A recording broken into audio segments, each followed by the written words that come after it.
I just remember the car beginning to twist. And the next thing I knew, it was just... We went up to the living room window, and I just saw tires in the air above our hedge.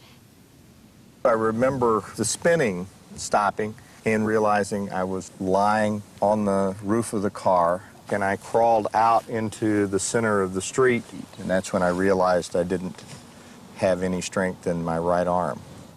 He'd broken his collarbone, several ribs, and ripped the muscles of his back.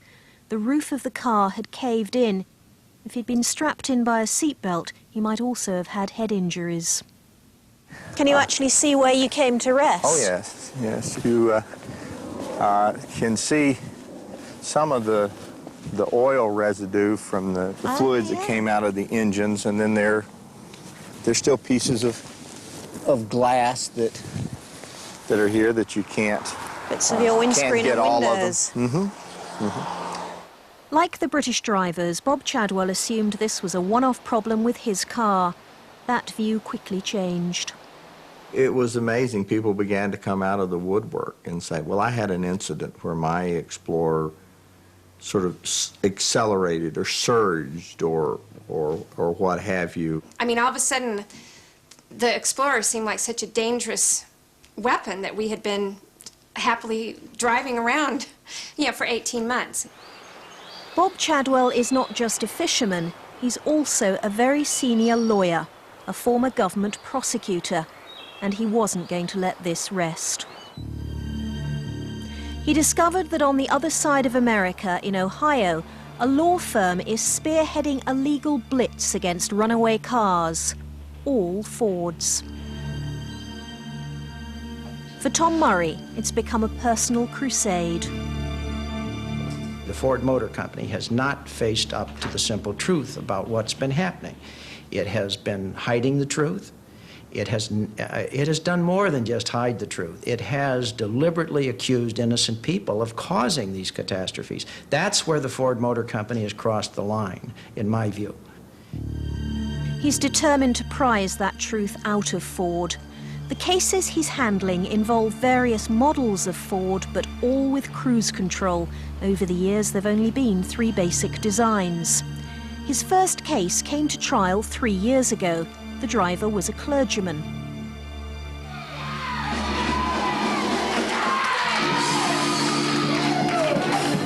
Leon Manigault was a vigorous, healthy, active member of the Cleveland community.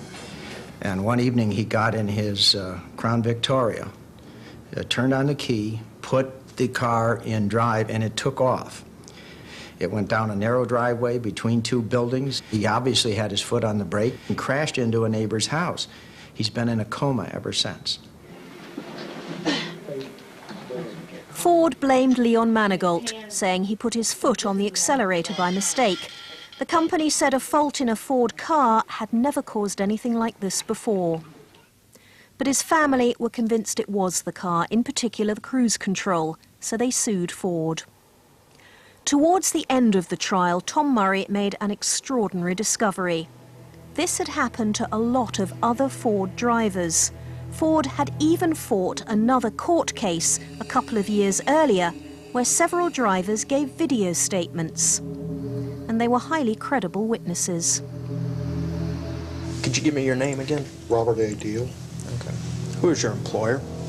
U.S. Secret Service.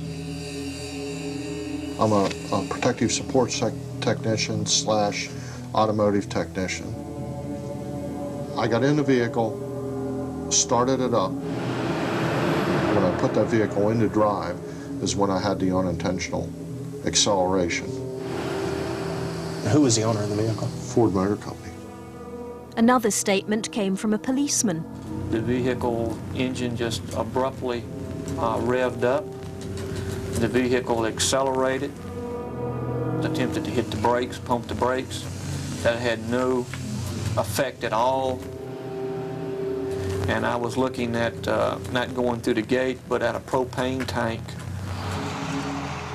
One of the cases happened embarrassingly close to home, to a senior Ford executive.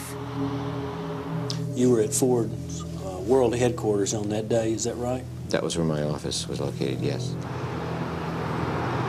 jumped in the car, turned the key on, and pulled it in gear, and it took off, spun wheels.